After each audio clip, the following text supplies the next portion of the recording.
بسم اللہ الرحمن الرحیم۔ دوستو، آج کا ہمارا لیکچر ہائیڈروفوبینم پر ہے اور اس لیکچر کا طریقہ کار یہ ہو کہ سب سے پہلے ہائیڈروفوبینم کی جو دماغی علامات، اچھی بری صفات،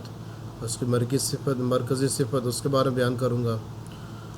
اور اس کے بعد اس دوا کے جو مریض ہیں ان کی خواہش نفرت، بھوک پیاس، اس کے متعلق بیان کروں گا۔ پھر اس کی زبان، چہرہ، جسمانی ساخت کے متعلق کچھ بیان کروں گا۔ پھر اس کی امراض کے متعلق بیان کروں گا، اور پھر اس دوا کے استعمال کرنے کا طریقہ کار بیان کروں گا۔ تو چلیے دوستو شروع کرتے ہیں۔ دوستو، یہ بات یاد رکھنا کہ ہائیڈروفوبینم پر 2 حصے ریکارڈ کیے جائیں گے۔ پہلے حصے میں اپنا پوائنٹ آف ویو رکھوں گا، جو چیز اس دوا کے بارے میں نے سیکھی ہے اور آپ تک وہ پہنچائی ہے وہ چیز بتاؤں گا، اور دوسرے حصے میں جو ڈاکٹر کاشف راو نے اس دوا کے متعلق ذکر کیا وہ بیان کروں گا۔ تو یہ اس ویڈیو کا جو پہلا حصہ ہے۔ سب سے پہلے دماغی علامات۔ یہاں پر ہائیڈروفوبینم مزاج کے جو لوگ ہیں نا، سیم ٹو سیم کلکیرے کارب کی طرح صفرائی مزاج کے ہوتے ہیں۔ ان کا جگر، دل اور دماغ سے زیادہ تیز کام کرتا ہے، اور ان کے جسم میں جو خلط صفرا ہے وہ بلغم سے اور خون سے زیادہ مقدار میں ہوتی ہے، اور اسی وجہ سے ان کا رنگ جو نا وہ صفراوی یعنی زرد ہوتا ہے عموماً، ٹھیک ہے نا۔ اور یہ بڑے ہی باوفا ہوتے ہیں۔ آپ کو معلوم ہے کہ ہائیڈروفوبینم جو دوا ہے یہ پاگل کتے کی رال سے بنی ہے، اور ہائیڈروفوبینم مزاج کے لوگ بہت سارے میں نے دیکھے ہیں، مریض بھی میں نے بہت سارے ڈیل کیے ہیں، اور ویسے بھی سوسائٹی میں بھی میں نے بہت سارے لوگ دیکھے ہیں جن کے جو مزاج ہے، پرسنالٹی ہے، شخصیت ہے، وہ ہائیڈروفوبینم ہے۔ تو اس میں کیونکہ اس مزاج کے لوگوں میں ہر ایک شخص کا اپنا ایک مزاج ہوتا ہے۔ اس طرح آپ کو معلوم ہے کہ معاشرے میں لیکسس مزاج کے لوگ ہوتے ہیں جس میں سانپ کی صفات پائی جاتی ہے، اور لیکسس جو دوا ہے وہ سانپ کے زہر سے بنی ہے۔ اسی طرح ہمارے معاشرے میں ہائیڈروفوبینم مزاج کے لوگ ہیں، اور ان میں ایک پاگل پن پایا جاتا ہے، وہ پاگل کتے کی طرح کا پاگل پن ہوتا ہے، اور ان میں کتے کی صفات ہوتی ہے۔ تو آپ کو آبزرو کرنا چاہیے کہ کتے کی صفات، اس کا جو لائف سٹائل ہے وہ کیسا ہوتا ہے۔ تو اسی طرح کا سیم ہائیڈروفوبینم مزاج کے جو لوگ ہوتے ہیں، انسان ہوتے ہیں، ان کا لائف سٹائل اور ان کا جو مزاج ہے، ان کے کھانے کا جو طریقہ کار ہے اور ان کی جو صفات ہے وہ کتے سے ملتی جلتی ہیں۔ تو یہ ہائیڈروفوبینم مزاج کے لوگ ہیں وہ باوفا ہوتے ہیں۔ باصبر ہوتے ہیں، ان میں صبر کا یہ چیز پائی جاتی ہے، مگر صبر کے ساتھ ساتھ ان میں حرص بھی پائی جاتی ہے، ٹھیک ہے نا۔ یہ حریص بھی لازمی ہوتے ہیں، مگر صبر آپ یہ کہہ سکتے ہیں کہ جس طرح ہوتا ہے نا ایک آلسی پن ہونا، یہ قسم کے آلسی بھی ہوتے ہیں، اور بس جو جس طرح کی زندگی گزر رہی ہے بس گزارتے جائیں، کون سا اس کا کوئی خاص فائدہ ہے، ان کی زندگی کا کوئی خاص کوئی بڑا مقصد کبھی نہیں ہوتا، ٹھیک ہے نا۔ تو یہ باصبر ہوتے ہیں، بس ایک موج مستی کے ساتھ زندگی گزارتے ہیں۔ حریص بھی ہوتے ہیں، حریص میں ایک تو پیسے کے بھی حریص ہوتے ہیں، اور دوسرا کھانے پینے کے معاملے میں بھی حریص ہوتے ہیں۔ اس کے علاوہ بھی آپ کو معلوم ہے کہ کتے میں حرص پائی جاتی ہے، باوجود اس کے کہ اس کے پاس پہلے ہی کھانے کے لیے موجود ہے، وہ دوسرے کا بھی چھیننا چاہتا ہے۔ تو یہ چیز پائی جاتی ہے ہائیڈروفوبینم مزاج کے لوگوں میں۔ اور آپ کو معلوم ہے کہ جو کتا ہوتا ہے اس کی جو قوا ہے، سننے کی، دیکھنے کی، سونگھنے کی، چکھنے کی طاقت اس کی تیز ہوتی ہے، خاص طور پر اس کی جو سونگھنے کی طاقت ہے وہ کافی تیز ہوتی ہے۔ ہائیڈروفوبینم مزاج کے لوگوں میں بھی یہی چیز ہمیں نظر آتی ہے، ان کے سونگھنے کی جو طاقت ہے عام لوگوں سے تیز ہوتی ہے۔ ایک ہائیڈروفوبینم مزاج کے شخص نے مجھ سے کہا تھا کہ جب میں کسی گلی سے گزر رہا ہوتا ہوں تو مجھے پتہ چل جاتا ہے کہ کس گھر میں کیا چیز پکی ہے، تو ان کے قوا تیز ہوتے ہیں۔ ہائیڈروفوبینم کیونکہ آپ کو معلوم کہ پاگل کتے کے منہ سے رال ٹپکتی ہے، اور عام طور پر بھی آپ نے دیکھا ہوگا کتوں کے منہ سے رال ٹپکتی ہے، ان میں تھوک ہوتی ہے۔ تو یہی چیز ہمیں ہائیڈروفوبینم مزاج کے لوگوں میں نظر آتی ہے۔ جب ان کی بہت زیادہ طبیعت خراب ہو جاتی ہے تب تو منہ سے رال ٹپکتی ہے، ورنہ ان کے منہ میں تھوک بہت زیادہ بنتی ہے، خاص طور پر رات کے وقت اور کھانے کے بعد۔ اور بعض نہیں تو مجھے ہائڈروفوبینم کے مزاج کے لوگوں نے ایسا بھی بتایا کہ صبح اٹھتے ہیں تو پورا جو تکیہ ہوتا ہے نا وہ تھوک سے تار ہوتا ہے، اتنی بھی رال ہوتی ہے۔ اور تھوک زیادہ بننا آپ کو معلوم کہ سٹافی میں بھی ہے، مرکسال میں بھی ہے، سفرینم میں بھی ہے، کونیم میں بھی ہے، سٹرامونی میں بھی ہے، اور کالی بائی کروم میں بھی ہے۔ اس پر اچھا ایک گروپ بن سکتا ہے، ٹھیک ہے نا۔ انشاءاللہ ہم گروپ بندی کریں گے، ابھی فی الوقت لیکچر مکمل کر لیں۔ تو ہائڈروفوبینم کے مزاج میں نے آپ کو پہلے بتایا ہے کہ ان کا یہ تقریباً کلکیرک آرب کے قریب تر دوا بنتی ہے، اور کلکیرک آرب سے کچھ حد تک اس کی مناسبت ہے، اور اس میں بھی کلکیرک آرب کی طرح مختلف قسم کے ڈار ہوتے ہیں۔ خاص طور پر ان کو جو ڈار ہوتا ہے وہ پانی اور چمکدار اشیاء سے ڈار ہوتا ہے، یا چلتے ہوئے پانی کو دیکھنے سے یا اس کی آواز سننے سے ان کو پیشاب آ جاتا ہے، یا کوئی اور تکلیف ہو جاتی ہے۔ یا بعضوں نے تو یہ بھی مجھے بیان کیا ہے کہ ان کا کہنا ہے کہ ہم زیادہ پانی میں نہا نہیں سکتے، زیادہ پانی سے ہمیں ڈر لگتا ہے۔ اور بعضوں نے مجھے یہ بھی بیان کیا کہ وہ کہتے ہیں جب پول میں سے کے اوپر سے گزر رہے ہو تو نیچے سے جو پانی چل رہا ہوتا ہے نا اس کی آواز سے ہمیں ڈر لگتا ہے۔ تو ہائڈروفوبینم کا یہ جو دوا ہے، اس کے مزاج کے جو لوگ ہیں ان کا پانی کے ساتھ تعلق ہے، اور اس میں مختلف قسم کے ڈر بھی پائے جاتے ہیں، ٹھیک ہے نا۔ اب یہ بات یاد رکھنا، ہائڈروفوبینم مزاج کے لوگ سچے اور ایمانت دار کبھی نہیں ہو سکتے، اور ان میں جھوٹ کی عادت ہوتی ہے، یہ جھوٹے ہوتے ہیں۔ اندھیرا ان کو پسند ہوتا ہے، یہ لاپرواہ اور عارضی ہوتے، تنہا رہنا نہیں پسند کرتے ہیں۔ اور کیونکہ ہائڈروفوبینم دوا پاگل کتے کی رال سے بنی ہے، اور ہائڈروفوبینم مزاج کے جو لوگ ہوتے ہیں ان میں بھی جو کتے کے صفات ہمیں مشاہدہ ہوئی ہے، جس طرح کہ بہت زیادہ شہوت کا ہونا، بہت زیادہ بھوک لگنا، بہت زیادہ پیاس لگنا، بہت غصہ آنا، بہت زیادہ وفاداری، اجنبیوں سے نفرت، لاپرواہی وغیرہ، اور بھونکنا، گالیاں دینا۔ تو یہ سب چیزیں جو نا ہمیں ہائڈروفوبینم میں نظر آئی ہے۔ آگے ایک آپ کو معلوم ہے کہ جو کتے ہوتے ہیں ان کی نیند کافی گہری ہوتی ہے، اور یہی ہمیں صفت ہائڈروفوبینم مزاج کے لوگوں میں نظر آتی ہے کہ ان کی نیند بھی گہری ہوتی ہے، اور رات کو یہ بہت جلدی سو جاتے ہیں۔ عام لوگ آپ کو دیکھا کہ ایک شخص سے جو رات کو 12، 1، 2 بجے سوئے تو وہ ہائڈروفوبینم تو نہیں ہو سکتا، وہ opium, nitric acid, nux vomica, سٹافی، آرسینک، کونیم وغیرہ ہو سکتا، مگر وہ یہ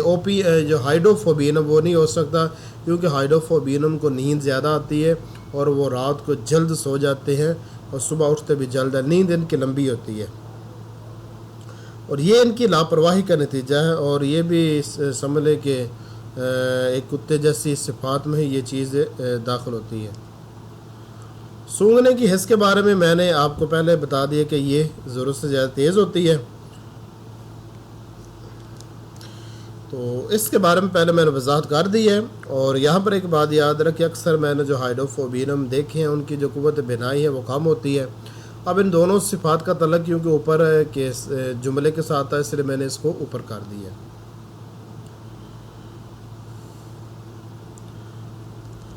اور یہ جو جھڑک ہے نا، جھڑک نا بالکل برداشت نہیں کرتے، اور آپ کو معلوم ہے کہ آپ کسی بھی کتے کے پاس سے گزریں، اس کو آپ اگر جھڑکیں، اس کو آواز دیں، اس کو کوئی ٹھیکر وغیرہ ماریں تو ظاہر بات ہے وہ آگے سے جو نا بھونکتا ہے۔ تو یہ چیزیں ان میں پائی جاتی ہے، ان کو جھڑک بالکل برداشت نہیں ہوتی، چاہے وہ ماں کی ہو، باپ کی ہو، استاد کی ہو، بڑے کی ہو، اپنے کی ہو، اجنبی کی ہو، جھڑک ان کو برداشت نہیں ہوتی۔ اور یہ شرمیلے بالکل نہیں ہوتے، جس طرح آپ کو معلوم کہ سٹافی شرمیلا ہوتا ہے، کالی برومیم جو وہ شرمیلا ہوتا ہے، مگر یہ شرمیلے بالکل نہیں ہوتے، ٹھیک ہے نا، بے شرم آپ اس کو کہہ سکتے ہیں۔ اور یہ بعض اوقات میں زنا اور لواطت اور مشتنی تو اس میں عام ہے، اور زنا لواطت وغیرہ بھی پائی جاتی ہے۔ اور ان میں آپ کو پہلے میں نے بتا دیا ہے کہ اس میں شہوت بہت زیادہ ہوتی ہے، اور غلبہ شہوت کی وجہ سے مشتنی کرنا تو نارمل بات ہے، اور میں نے ایک مریض دیکھا تھا، اس کے 2 بیوی ہونے کے باوجود بھی دونوں بیویوں سے وہ جمع بھی کرتا تھا، اس کے باوجود بھی وہ ساتھ مشتنی بھی کرتا تھا، اور اس کے جسم میں اتنی طاقت ہے، اس کے باوجود بھی اس کو کمزوری محسوس نہیں ہوتی تھی۔ تو اتنا زیادہ غلبہ ثابت ہوتا ہے، اور ساتھ آپ کو معلوم ہے کہ کھاتے بھی یہ زیادہ ہے، پھر اوپر سے گوشت زیادہ ان کو پسند ہوتا ہے، تو جو کہ کتوں کی خاص غذا ہے گوشت، تو یہ گوشت زیادہ کھاتے ہیں۔ ایک ہائیڈروفوبینم نے کہا کہ 20 سال ہو گئے میں رات کو مغرب کے وقت صرف رات کو گوشت ہی کھا رہا ہوں، ٹھیک ہے نا۔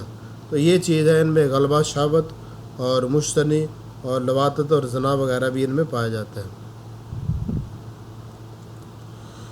یہ جو چیز ہے، ایک جملہ جو مجھے کبھی نہیں بھولے گا، وہ ایک ہائیڈروفوبینم نے مجھے بتایا تھا۔ اس نے کہا تھا کہ جب کوئی مجھے اچھا نہ سمجھے تو میں اس کے پاس بھی نہیں بیٹھتا۔ یہ وہ ہائیڈروفوبینم تھا جو میرا پہلا مریض تھا، اور الحمدللہ ہائیڈروفوبینم سے کافی حد تک وہ ٹھیک ہو گیا تھا، اس کے بعد تعلق ٹوٹ گیا تھا۔ یہ بڑے ہی لاپرواہ ہوتے ہیں، غیر ذمہ دار ہوتے ہیں، آلسی ہوتے ہیں، اور آپ کو معلوم ہے کہ جانوروں سے کام لینا مشکل ہوتا ہے، ٹھیک ہے نا، اور وہ ان کی زندگی کھانا، سونا، جمع کرنا، یاشیاں کرنا ہوتا ہے، اور کچھ نہیں ہوتا۔ تو یہ بھی لاپرواہ ہوتے ہیں، ہائیڈروفوبینم کاموں کو ٹال مٹول کرتے رہتے ہیں، ان کا حافظہ کمزور ہوتا ہے، اور چھونے سے اور گاڑی کے سفر سے ان کی تکلیفات بڑھتی ہے، چھونے سے ذکیل حس ہوتے ہیں، کوئی دوسرا ان کو ہاتھ لگائے تو ان کو برا محسوس ہوتا ہے۔ صبح کے وقت عموماً یہ غمگین ہوتے ہیں، جب صبح اٹھتے آدھا گھنٹے تک، اور زندگی سے اداسی ان کے اندر زبردست پائی جاتی ہے، اور اداسی اور مخبوط الحواس ہونا۔ مخبوط الحواس سے مراد یہ ہے کہ اتنے زیادہ عقل مند نہیں ہوتے، یہ بیوقوف ہوتے ہیں یہ۔ اور مخبوط الحواس سے مراد ہے کہ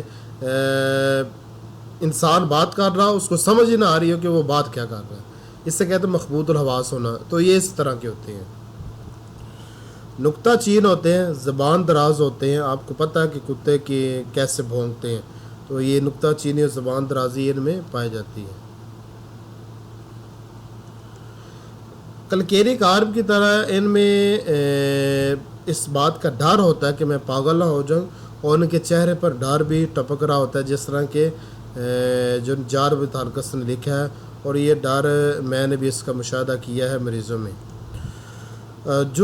دوسروں سے جو نا جلد اثر قبول کر لیتے ہیں، دوسروں کی جلد بات مان لیتے ہیں، مگر جلد مخالفت بھی کر جاتے ہیں، اور میں سمجھتا ہوں کہ یہ اس قابل نہیں ہوتے کہ ان کے ساتھ دوستی لگائی جائے۔ بس جتنی دیر تک یہ ساتھ رہیں اتنی دیر تک اچھے طریقے سے چلیں، اب چھوڑ کر جائیں تو جائیں، مگر زیادہ دیر تک ان کا ساتھ آپ کے ساتھ نہیں رہے گا، ٹھیک ہے نا۔ یہ تو تھی ہائیڈروفوبینم پرسنالٹی۔ اب ہائیڈروفوبینم مزاج کے جو لوگ ہیں ان کی جو خواہش نفرت بھوک پیاس کے بارے میں کچھ معلومات ہیں۔ اس میں نے آپ کو بتا دیا کہ جو کتے جیسے صفات ہیں، تو پھر مرغن اشیاء اور میٹھی اشیاء اور گوشت اور انڈے اور دودھ کے تو یہ شہدائی ہوتے ہیں، اور بہت زیادہ کھاتے پیتے ہیں، خاص طور پر رات کے وقت، اور لسی یہ بہت زیادہ پیتے ہیں، اور بھوک ان کو بہت زیادہ لگتی ہے، اور پیاس اتنی زیادہ نہیں پیتے ہیں مگر اتنی زیادہ نہیں، بعض تو بہت زیادہ پانی پیتے ہیں، بعض کم بھی پیتے ہیں، مگر ہے کہ پیاس بھی ہوتی ہے مگر اتنی بہت زیادہ نہیں ہے، مگر کھائے بغیر نہیں یہ رہ سکتے۔ اور ایک ہی دن میں نے دیکھا ہائیڈروفوبینم صبح 3 روٹیاں، دن کو 3، رات کو 3، کو 9 روٹیاں وہ کھا جاتا تھا، وہ بھی رات کو 1 کلو گوشت کے ساتھ 3 روٹیاں، تو اتنا زیادہ کھاتے ہیں، اور پھر گوشت کے تو یہ شہدائی ہے نا۔ اور یہ آپ جب اس کی خواہش و نفرت کو نوٹ کریں گے تو یہ ایسا لگے گا جیسے کہ کلکیری کارب ہے، مگر کلکیری کارب سے زیادہ کھاتے ہیں، اور اس لیے ان کا وزن عموماً 120، 140، پونے 200، 220 تک، 260 کلو تک بھی ان کا وزن چلا جاتا ہے، اور ان کا جسم بھدا ایک ہوتا ہے نا، جس طرح جسم کا لٹک جانا، جس طرح آپ نے دیکھا نا وہ بولی کتا جس کے نا ہونٹ لٹک رہے ہوتے ہیں، اس کا جو ہوتا ہے ماس، اس کی جو جلد ہوتی ہے وہ لٹک رہی ہوتی ہے، اس کا جو عضلات ہے گوشت وہ لٹک رہے ہوتے ہیں۔ تو اسی طرح کی جو کنڈیشن آپ کو نا ہائیڈروفوبینم مزاج کے لوگوں کی جسامت میں نظر آئے گی۔ ان کی جسامت کے بارے میں، جسمانی ساخت اور چہرہ زبان کے بارے میں، تو ایک تو یہ ان کی موٹاپا بہت زیادہ ہوتا ہے، جس طرح کہ پہلے میں نے بیان کر دیا، یہ ڈھیلا ڈالا ہوتا ہے، اور اس کو آپ یاد رکھ سکتے ہیں، بولی کتا جس کے جو نا ہونٹ دائیں بائیں سے ایسے لٹک رہے ہوں۔ اور ایک عجیب بات میں نے 3 ہائیڈروفوبینم سے نوٹ کی ہے، انہوں نے یہ بیان کیا کہ سر ہمیں ایسا لگتا ہے کہ ہمارا جو نیچے والا دھاڑا ہے نا، ناف سے نیچے، وہ ہمیں کمزور محسوس ہوتا ہے اور بعض اوقات ہمارے اختیار سے باہر نکل جاتا ہے۔ اور آپ نے اکثر ایسے لوگ دیکھے ہوں گے جن کا نا ناف سے نیچے والا حصہ بہت ہی زیادہ موٹا ہوتا ہے، تو یہ ہائیڈروفوبینم سب ہوتے ہیں، ٹھیک ہے نا۔ اور یہ دوا موٹاپے کو ختم کر سکتی ہے۔ شرط یہ ہے کہ گوشت وغیرہ بند کر دی جائے، ہر قسم کا گوشت اور ہر وہ چیز جس کا گوشت کے تعلق وہ بند کر دی جائے، ساتھ واک کروائی جائے، اور ساتھ کم جو بقیہ چیزیں وہ بھی کم کھائیں، صبح دوپہر شام ایک روٹی کافی ہوتی ہے، اور ساتھ یہ میڈیسن استعمال کروائیں تو موٹاپا ختم ہو سکتا ہے 2-4 ماہ میں ہی۔ باقی رہا کہ ہائیڈروفوبینم کن کن امراض میں مؤثر ہے، تو دوستو یاد رکھیں کہ کوئی بھی دوا ہو، جس طرح کہ ہماری جو 100 مزاجیت بھی جن پر لیکچر جاری ہیں، تو ہر دوا جو نا ہر بیماری میں مؤثر ہے، شرط یہ ہے کہ اس مریض کا جو مزاج ہے اس دوا کے ساتھ میچ ہو جائے۔ جب دوا اور مریض دونوں میچ ہو جائیں گی تو پھر وہ دوا اس کی ہر بیماری پر اللہ کے حکم سے مؤثر ثابت ہوگی۔ شرط یہ ہے کہ مماثل ہو، دوا جو مریض کے مماثل ہو۔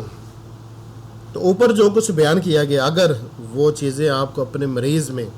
یا اپنے اندر نظر آتی ہے، تو اس کا مطلب ہے کہ آپ کا جو مزاج ہے، آپ کی جو شخصیت پرسنالٹی ہے، وہ ہائیڈروفوبینم ہے۔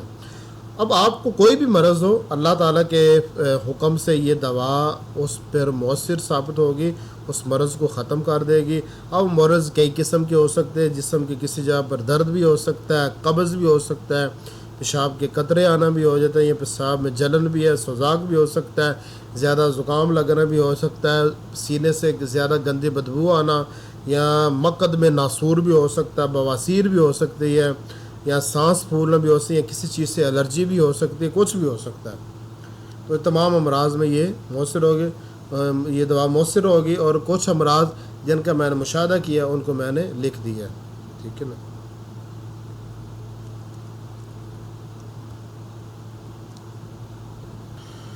اب یہ جو دوا ہے، اس دوا کی جو علامات عامہ، حالانکہ اس کو میرا خیال ہے کہ امراض کو نیچے ہونا چاہیے تھا، کیونکہ ان کا درجہ نیچے ہے، اس کو نیچے کر دیتے ہیں۔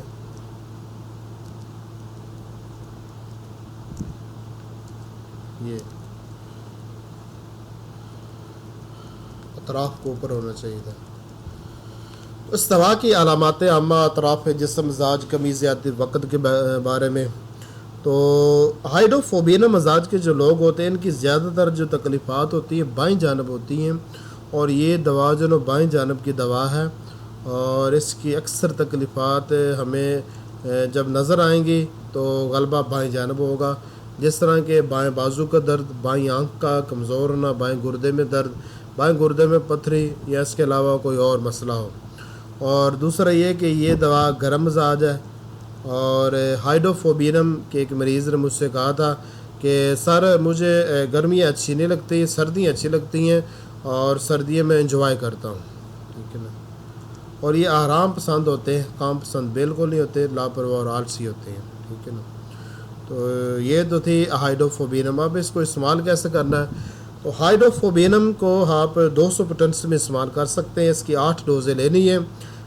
10-10 دن کے وقفے کے ساتھ۔ مثلا آج لی، اور آج ڈیٹ ہے 1، 10 کو دوسری، پھر 20 کو تیسری، پھر 1 کو چوتھی، پھر 10 کو 5، اس طرح کر کے کل 8 ڈوزیں لے سکتے ہیں، اور ان 8 ڈوزوں سے بہت زیادہ فائدہ ہوگا۔ اگر اس 8 ڈوزیں لینے کے بعد بھی کچھ مسائل باقی رہ گئے تو پھر آپ ہائیڈروفوبینم 200 پر آ جائیں،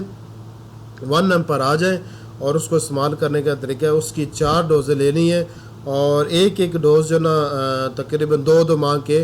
فاصلے سے لینی ہے۔ مثلا ایک آج 1 کو لی تو آنے والی یکم کو چھوڑ کر آگے والی یکم کو دوسری لینی ہے، اس طرح کر کے ٹوٹل 4 ڈوزیں لینی ہے، اور 4 ڈوزوں سے کافی حد تک امراض میں ریلیف بھی ہوگا اور وزن بھی کم ہوگا، قبض بھی ٹوٹ جائے گی، اور جو نا بھوک پیاس بھی کم ہوگی، شہوت بھی کم ہوگی، اور اس کے علاوہ جو مسائل ہیں وہ بھی کم ہوگے۔ شرط یہ ہے کہ اگر آپ کا جو مزاج ہے وہ ہائیڈروفوبینم ہونا چاہیے، جس طرح کے اوپر میں نے بیان کر دیا۔ تو دوستو اللہ تعالیٰ میرا اور آپ کا حامی و ناصر ہو، مجھے اور آپ کو دنیا آخر میں ترقی عطا فرمائے، کامیابی عطا فرمائے۔ آخر میں دوستو ایک بات میں آپ کو بتانا چاہتا ہوں کہ یوٹیوب کے جتنے بھی دوست ہیں، جتنے بھی ساتھی ہیں، وہ سب ایسا کریں کہ جو چینل کو سبسکرائب کیا ہوا ہے تو اس کے جو سبسکرائب کے بٹن کے بائیں جانب جو بیل کا بٹن ہے اس کو کلک کر کے آل پر کلک کر دیں۔ اس کا فائدہ یہ ہوگا کہ میری تمام جو ویڈیو یوٹیوب پر اپلوڈ ہوتی ہیں ان کا جو آپ کو ایک نوٹیفیکیشن چلا جائے گا، آپ کو معلوم ہو جائے گا کہ نئی ویڈیو آ گئی ہے تو آپ اس کو سن سکیں گے۔ تو بیل آئیکن کو دبا کر آل پر کلک کر دیں۔ اور اگر آپ کو میرے اس چینل سے جو یوٹیوب کا چینل ہے علامہ ماجد حسین صابری ہومیوپیتھ کے نام سے جو یوٹیوب چینل ہے، اگر اس سے کچھ سیکھنے کو ملا ہے تو خود بھی چینل کو سبسکرائب کریں اور اپنے جو دوست احباب ہیں ان کو بھی اس کا تعارف کروائیں۔ تو اللہ تعالیٰ میرا اور آپ کو حامی و ناصر ہو، مجھے آپ کو ہر قسم کی دینی دنیاوی ترقی اور خوشحالی عطا فرمائے۔ ٹھیک ہے دوستو، اللہ حافظ۔